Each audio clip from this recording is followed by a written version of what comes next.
I just wanted to touch base here. I started that one video where I'm rebuilding I'm rebuilding my AR, but in doing so I'm going to end up with 2 ARs. And of course I had planned on doing it one way and things have changed slightly. So here's the diamond head handguard that I wanted to use. Let's see, I got to move back here some so it's not like right in your face. And the problem is it's got these little indexing tabs back here. I don't know if we can see them right there. And on this, and it's taped, and I'll tell you why in a minute, on the Wilson Combat billet upper, this won't fit. It sticks off.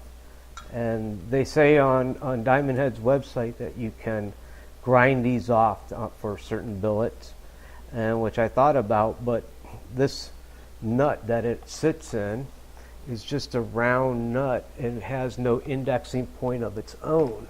And I'm afraid that if you bumped it, especially with the bipod on it, because here's the nut, it's just round. If it's just in there, if you had the bipod, and I mean it's very tight, don't get me wrong, which I would mount here, if you bump this, that you could maybe skew this a little bit or turn it, and I didn't like that. So I went on the market to find a new handguard, and I'll use this handguard on the new gun that I'm building, and I ended up with a Lancer round carbon fiber. For some reason it's just not filming good today. Let's see here. And this, with its barrel nut, weighs about 10 ounces. And this thing weighs nothing. It's just a hollow tube. And so it's got little slits in it for air, but also that's where you mount these style fixtures to it to give you like a Picatinny. This is a disconnect. And really the only thing I run on my gun is the disconnect and a Picatinny up in the front to mount my bipod to. This gun's for distance, so I don't have a light on it, so I really don't need anything for a light. And so what I was going to talk about a little bit real quick is what it takes to put this on. Now, I'm not going to do it on camera, but basically I prepped it. So you have this adapter here, and the barb fits into this like so, and then screws into it. So this gets threaded in place of your barrel nut. But unlike most guards where this nut here would also secure your barrel, it doesn't. So this is going to get threaded onto here with red Loctite.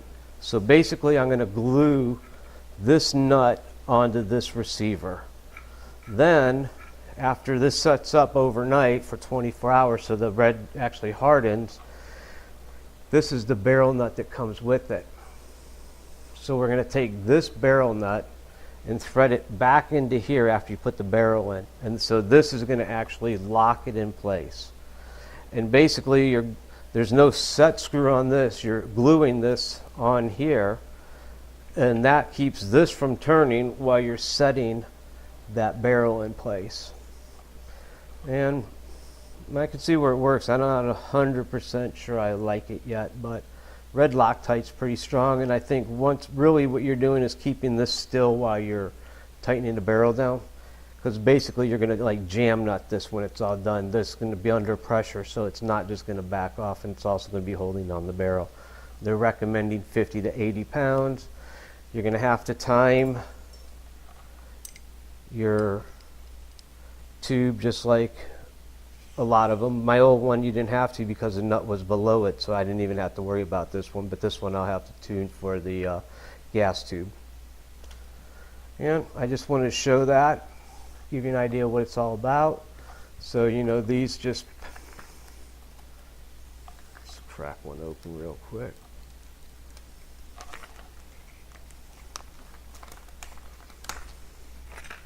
Man, good video of my hands today.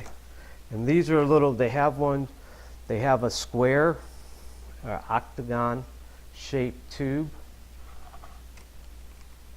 And this is the round. I want it round. I just think it fits my hand a little better. So when you're ordering these, you have to order them for the round tube, and they're actually got a little chamfer on them so that they fit this tube better. And bam, you just put them in where you want them and clamp it down and you're done. They actually make this same but with a more a pattern like design on here, and they call it the premium venting. This is the standard venting, and then this hole here is for a sling mount that they have, and it seems pretty nice. I don't see where it's not going to work. It feels very strong. I don't feel it really deflecting, and it's definitely, I couldn't get anything any lighter. I just can't see it. And all the machine work on it, the actual layup of the fiber, looks pretty nice. And this will look really good, I think, on here once it's all done. And the reason I have this taped off is two things. First, they wanted this to be super clean because you're basically gluing all this together. So I used a stainless steel brush and cleaned it. And then I went over it with a Scotch-Brite. And I just wanted to make sure I didn't get damage the finish of this.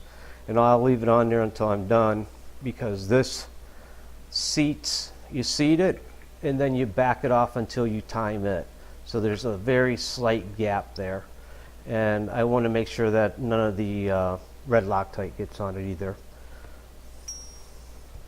And so just to show you real quick,